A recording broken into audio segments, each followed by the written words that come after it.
What's going on, everybody? Before we dive into today's show, I want to give you guys an updated look at our Week 1 sub battle versus Giants now, where we are tracking the most subscribers gained this week. And right now, we are down about 30, 40, 50 subs here. So if you guys could, hit that subscribe button, lock us in, and don't miss a thing before Week 1 versus the New York Giants.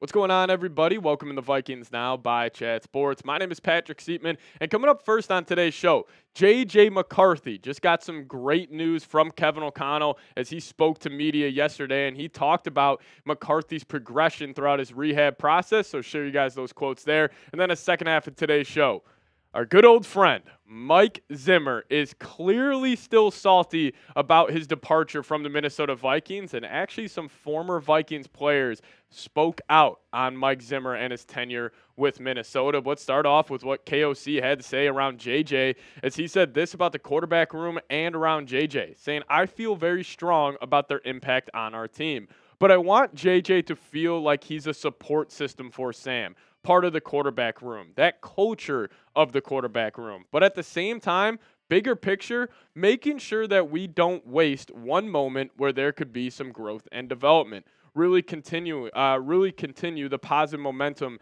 that I think a lot of us saw in training camp before the injury." Now, my take around the whole J.J. McCarthy being ruled out for the year situation, where obviously it is brutal. I think it would have been more beneficial for him to get out there maybe weeks 5, 6, 7, and then to him go through those live game reps and just work out those typical rookie, mishaps that you have in the NFL. However, I will say this. This could be extremely beneficial for JJ in the long run. And we've heard him talk. We've heard what he's about, as he's a very process-oriented person where he wants to make sure him between the ears is at 100% before he's out there on the football field. Well, with him being ruled out the entire season and allowing him to fully deep dive into O'Connell's playbook, where, as we know, it's a very complicated system. Even Kirk Cousins talked about it, and when he came to Minnesota and him being a 10-year vet, he said this was one of the hardest systems he ever had to learn. So maybe JJ sitting out all year one and sitting behind the scenes, learning from Darnold, learning from O'Connell, could end up paying out in the long run. But O'Connell also said this about JJ, saying, in fact, McCarthy can be seen moving faster than most players walking around the facility. That's thanks to his motorized scooter that allows McCarthy, the 10th overall pick, who sustained a season-ending knee injury in the first preseason game, to rest his leg while cruising down the halls. And I would love to see a photo of this. I would love to see a video of Scooter McCarthy with his one leg up, just following Kevin O'Connell, following Sam Darnold around the Vikings organization like a little puppy. I would love to see a video or a photo of that. So Scooter McCarthy is fully here for the Minnesota Vikings. And, I'm fired up about it. But actually, quarterback coach Josh McCown talked about the J.J. McCarthy injury as well. And he said, the time to grow only helps him mentally. For him to gain as much knowledge of a system, for them to download that information at their pace and not have the rigor or strain of having to play, I think that can be beneficial. Now, also what I've heard from even Ziggy Wolf talking about JJ, and obviously McCown, Kevin O'Connell, Wes Phillips, offensive coordinator, there is clear support behind JJ McCarthy from the Vikings brass because, there are talks about, let's just say, if JJ goes out there, year one, or let's just say the Vikings go out there and have a terrible year, should they draft a quarterback high in this year's draft, I think the Vikings front office would never even consider that because it looks like they are fully bought in to JJ. But McCown also carried on to talk about just rookie years for NFL quarterbacks in general, saying this: some guys can do it right away. We saw C.J. Stroud do it last year and at a high level. Everybody's different, but over the history of the league, you look at it, there's probably a better growth rate if you allow those guys to sit and watch, get their feet under them, and know what they're doing. And, I'm not saying Sam Darnold is the best mentor in the world for a rookie quarterback, but he's not a terrible option. This was a guy who's been through multiple organizations, has gone through multiple playbooks, has had to learn multiple offensive schemes, and clearly he understands what it takes to be an NFL quarterback. Now, is that at a high level?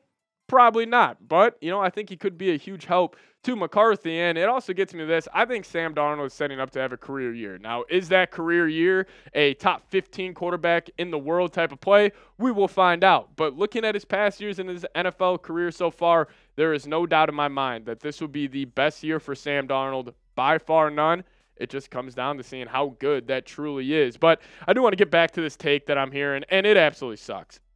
A lot of Vikings fans on Twitter, and I've seen honestly in the comment section of a couple of my videos, asking me, let's just say this is a disastrous season where the Vikings somehow end up with the first overall pick. Should they draft a quarterback like Carson Beck, Shedeur Sanders, or one of these good collegiate quarterbacks that are out there right now? I think it's ludicrous. I think it would be a terrible decision, because then think about all the draft capital you would have put in that quarterback room. It would just be more challenging to develop a good 52-man roster around that one quarterback. And I look at last year's Super Bowl as a perfect example of two different styles of team construction that can be very successful. You have the Niners, rookie quarterback on his, obviously rookie contract, and then you have a loaded roster around him. Or you have the Kansas City Chiefs position, where you have that all-time great quarterback, where he is Patrick Mahomes, and he would just make everybody around him better. There are just two different ways to do it. So if the Vikings would go draft a quarterback next year in the first round, you're just wasting a chance to get a premium player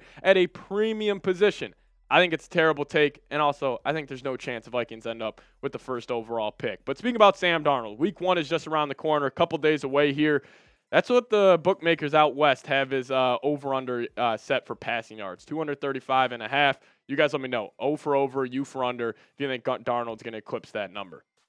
But coming up next here, I do want to share with you guys this drama around Mike Zimmer and the Vikings organization. You guys won't want to miss it, so we'll tell you guys about that here in a second. But first off, got to tell you guys about today's presenting sponsor, and that is Prize Picks. When you guys download the Prize Picks app and use promo code CLNS, we will hook you guys up with $50 instantly to play when you play just $5. That's code CLNS on Prize Picks to get $50 instantly when you play just $5. Now, they actually have a deal going on right now for the whole month of September, where one Caleb Williams passing yard gets you one win on Prize Picks every week in September. That's right. Only 1 yard gets you an automatic win every football weekend in September. 4 free weeks of free W's. Don't miss out on this deal on Prize Picks, because it's gone once September ends. So I'm taking advantage of it this weekend. This is the lineup I have. I'm going to take the more on Alvin Kamara rushing yards at 53.5.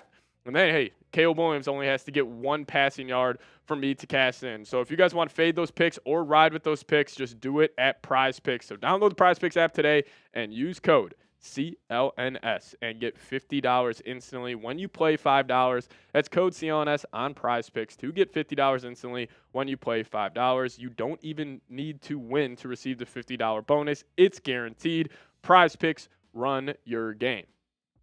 Now, former Vikings head coach, and honestly my favorite coach in Vikings history, actually funny enough, Mike Zimmer, is clearly still salty about his time in Minnesota. And he did a sit-down interview this past weekend, and this was kind of the buzz quote that was going around when he was asked, why didn't you address the team after you were let go? Because he had that opportunity to do so.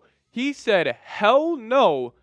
They got me fired. This was clearly Zimmer throwing that roster from a couple years ago completely under the bus and not taking any accountability. In this whole interview, I watched the whole thing. He did not once say he was wrong or he messed up. He put all the blame, he deflected it all on the players, and it actually caught some buzz in this Vikings locker room. This was coming in from Darren Wolfson. He said, let's just say that story, those quotes, were a talker in the Vikings locker room on Monday. One in particular being Harrison Smith.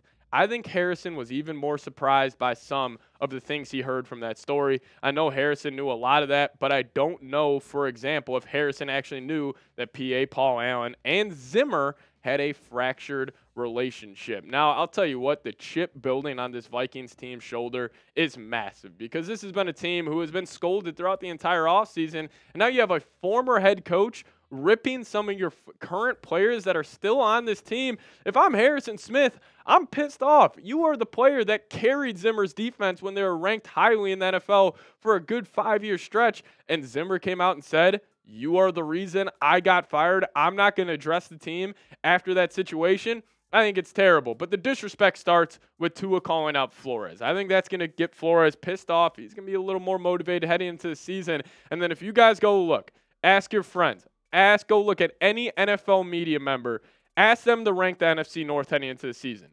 Every single person has the Vikings finishing in last. This team is motivated, and now you have Mike Zimmer calling out his former teammates. And I will say I'm a little disappointed in Zim on this one, as he was one of my favorite coaches to watch, like the double A gap blitz. Like, he really made me fall in love with the defensive side of the game here watching football. But it wasn't just Harrison Smith, it wasn't just Darren Wolfson talking about the Zimmer thing. Actually, Jeremiah Surros, former offensive lineman under Zimmer, in his own podcast this past week said this: if you have a GM and a head coach that don't speak about roster, you're dead in the water. Reading that article, as I read it, it sounded like the relationship 100% fractured in 2018 when they signed Kirk Cousins. That was the fracture, and it never mended. Now, Mike Boone, who is his co-host on this podcast, followed up saying this: remember back in 18, we were all like, there's no way Zimmer likes this guy. Mike's too much of a hard ass, and Kirk's not hard at all like that. And Mike wants everybody to be hard, and that's Mike's problem. It's not because you're old.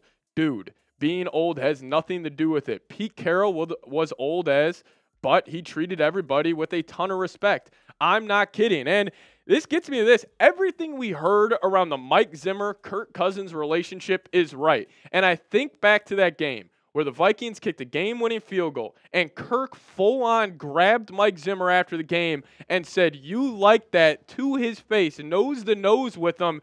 I guarantee you that was from all the disrespect Kirk heard that following week. And it's just a little disappointing in Zim because, clearly he was a great head coach. He led the Vikings to an NFC championship, but, clearly his time in Minnesota did not end well. So you guys, pull out those red pens for me. Grade Mike Zimmer as the Vikings head coach after this whole saga, finally got put to bed, I think, with this interview. So you guys let me know your thoughts on Zimmer as a head coach down below. Now, if you guys want to give me a follow on Twitter, that's a handle right there, @PatSieps. And if you guys do so, I'll follow you guys right back. But we'll see you guys next time. SKOL Vikes.